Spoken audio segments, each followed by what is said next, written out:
Assalamualaikum warahmatullahi wabarakatuh. Selamat siang dulur-dulur maut semuanya. Kembali lagi di channel YouTube kami, Kang Rafiq TV, channel edukasi dan inspirasi. Kesempatan kali ini, channel Kang Rafiq TV akan menyajikan program unggulan kami, Fikih Rumah Tangga. Pada program Fikih Rumah Tangga ini, Kang Rafiq akan mengkaji materi tentang hak dan kewajiban seorang suami. Anda seorang suami? Atau Anda calon suami? Atau belum berani melamar si dia? Anda harus belajar ini ya. Hak dan kewajiban suami. Ya.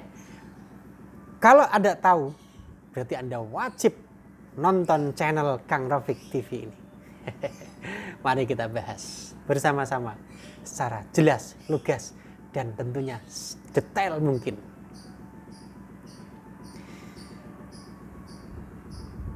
Seorang laki-laki tentunya mendambakan seorang istri yang menjadi idaman, seorang istri yang menjadi pujaan. Rumah tangga itu bisa dijadikan sebagai surga dari sebuah keluarga itu. Kalau kita mempunyai iktikad baik untuk membina rumah tangga, maka seperti yang diungkapkan oleh seorang penyanyi, Caka. Apa itu Caka? Cintai aku karena Allah. Ya tak? Caka, cintai aku karena Allah. Jangan karena yang lain. Kalau suami mencintai istrinya, cinta itu karena Allah, maka akan menjadikan sakinahnya keluarga tersebut. Keluarga tersebut akan selalu diliputi dengan nur cahaya ilahi. Dulur-dulur maut semuanya, kita akan bahas apa saja suami, tugasnya, kewajibannya, hak-haknya.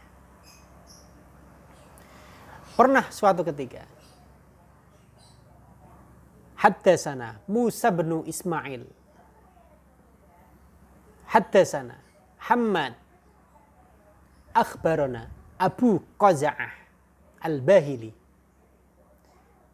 an Hakimin ibni Muawiyah al-Kushairi an abihi qala qultu ya Rasulullah ma haqqu zawjati ahadina qala an tut'imaha idza ta'imta wa taksuha idza tasaita wa la tadrib al-wajha wa la tuqabbih wa la tahjur illa fil baiti. Rawahu Abu Dawud. Dulur-dulur maut semuanya,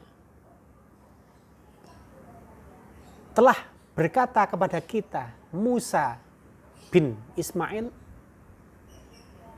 telah berkata kepada kita Hammad, telah mengabarkan kepada kita Abu Qaza'ah al-Bahili dari Hakim ibni Muawiyah al-Kushairi dari bapaknya, an abihi qala qultu ya Rasulullah. Nah, seorang sahabat ini bertanya kepada Rasul, ya Rasulullah, ma haqqu zaujati ahadina alaihi. Apa sih kewajiban seorang suami pada kami? Kewajiban seorang suami kepada istrinya. Tugas-tugas dan kewajiban yang harus dilakukan oleh si suami yang diemban untuk istrinya. Maka Rasul menjawab, antut'imaha idza ta'imta. Jika kamu makan, kamu harus memberi makan apa yang kamu makan. Wene ana nafkah marang bojomu. Saulan 200.000, saulan 500.000, saulan 1 juta. Alhamdulillah. Kewajiban kita memberikan nafkah. Baik itu nafkah zahir ataupun nafkah batin. Nafkah zahir berupa apa? Berupa makanan. Dibelikan makanan, sego pecel, atau dibelikan ke Nyopi Badrul sana ya.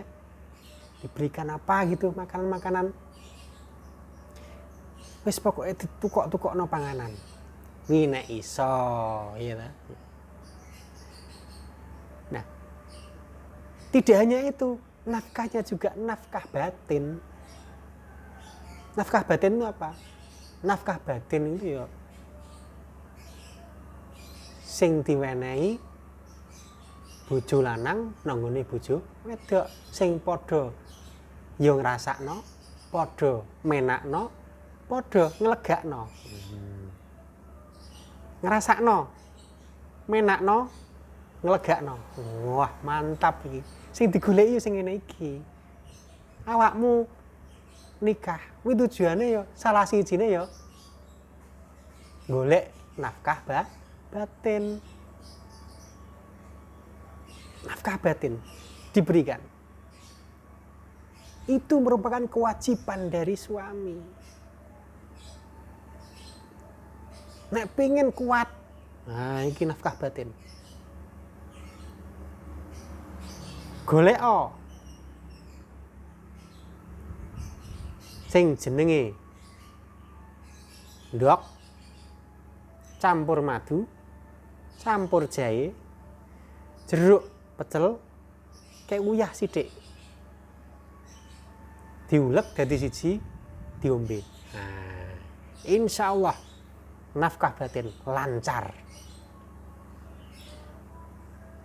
Lah nek ndak seperti itu, nafkah batin tidak kamu berikan pada si istri, berarti kewajibanmu sebagai suami belum kamu penuhi secara maksimal.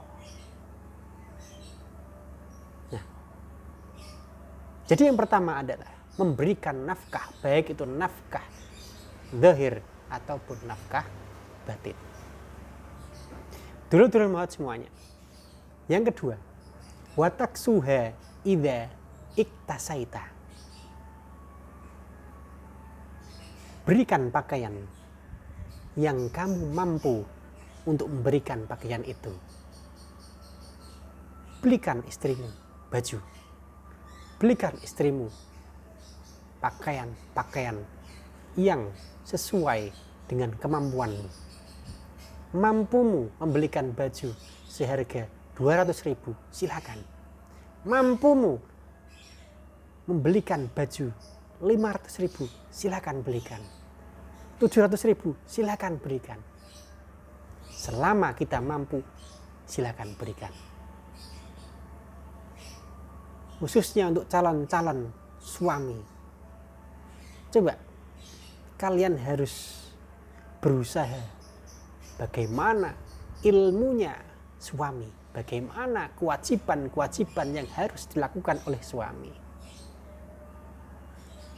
Ojo kur njaluk nafkah batin ae. Sak wayah-wayah ae. Disemayani moh. Nang ayo. Itu coba digali ilmu kewajiban suami tadi.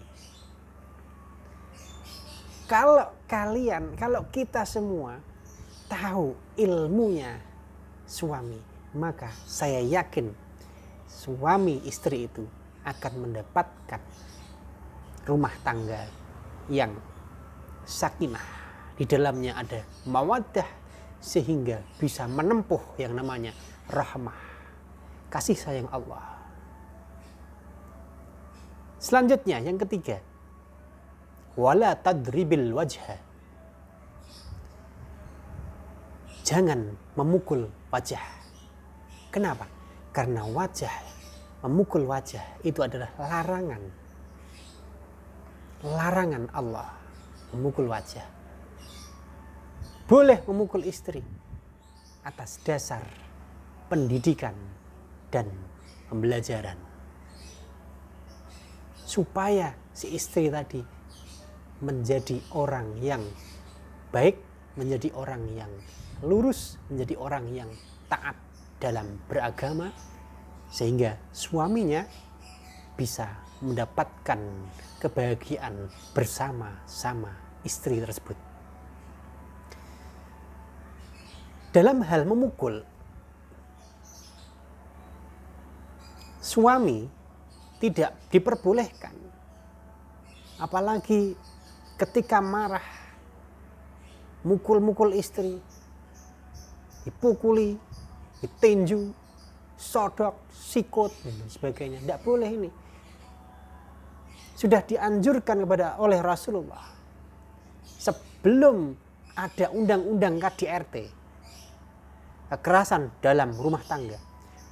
1400 tahun yang lalu Rasulullah sudah memberikan pelajaran, pembelajaran, dan pengajaran kepada si suami untuk senantiasa wala tadribil wajha. Jangan pernah memukul wajah. Inilah hebatnya Rasul, bisa memberikan suri tauladan, memberikan pengajaran 1400 tahun yang lalu dalam hal rumah tangga yang terjadi saat ini dan zaman ini. Banyak sekali persoalan-persoalan yang ada dalam rumah tangga yang berlanjut kepada ranah hukum. Kenapa? Dikarenakan dan disebabkan oleh suami yang belum mengenal dan belum memahami apa itu kewajiban-kewajiban yang harus dilakukan oleh si suami tersebut kepada seorang istri. Dulur-dulur mahat semuanya, dalam konten ini perlu saya sampaikan bahwa hal-hal yang terkait dengan kekerasan dalam rumah tangga itu mutlak tidak boleh dilakukan oleh suami. Kenapa? Karena kehormatan suami adalah seorang istri. Kehormatan suami harus dijaga. Lanjutkan, wala tuqabbih wala tahjur illa fil baiti. Jangan mencela si istri. Suami tidak boleh mencela istrinya di lingkungan umum, di lingkungan luar rumah. Akan tetapi mencela istri dalam rangka pembelajaran, menasehati istri dalam rangka pembelajaran, itu juga harus dilakukan dalam rumah. Jangan dilakukan di luar rumah. Kenapa? Karena ketika dilakukan di luar rumah, maka dapat menyinggung perasaan, menyinggung kehormatan si istri tersebut. Dulur-dulur mahat semuanya, bisa kita simpulkan dari paparan-paparan yang Kang Rafiq sampaikan bahwa kewajiban seorang suami istri, kewajiban seorang suami adalah yang pertama, memberi nafkah zahir ataupun nafkah batin. Yang kedua, memberi pakaian, membelikan pakaian semampu suami. Yang ketiga, tidak diperbolehkan memukul wajah. Jangan pernah memukul wajah. Kenapa? Karena itu larangan. Dan yang keempat, jangan mencela, jangan menghardik, jangan menghina istri kita di hadapan orang lain, di hadapan khalayak umum. Tapi nasihatilah dia di dalam rumah, di dalam kamar, sehingga di dalam kamar itu muncullah manja si istri. Istri manja dengan kita, akhirnya istri dapat menerima dengan lapang dada juga kehidupan yang harmonis. Dulur-dulur maut semuanya, demikian kajian tentang materi hak dan kewajiban seorang suami. Semoga program fikih rumah tangga yang disajikan Kang Rafiq siang ini dapat menambah ilmu dan pengetahuan dulur-dulur maut terhadap hak dan kewajiban sebagai seorang suami dalam berumah tangga. Jika dulur-dulur maut menyukai konten-konten yang kami sajikan, dukung channel kami Kang Rafiq TV dengan memberikan like dan subscribe agar dulur-dulur maut tidak ketinggalan dalam konten yang kita sajikan. Nantikan konten kami hanya di channel kebanggaan Kang Rafiq TV, channel edukasi dan inspirasi. Semoga channel kami dapat menginspirasi dulur-dulur maut semuanya dan bermanfaat untuk kehidupan dunia dan akhirat. Salam edukasi dan inspirasi. Wassalamualaikum warahmatullahi wabarakatuh.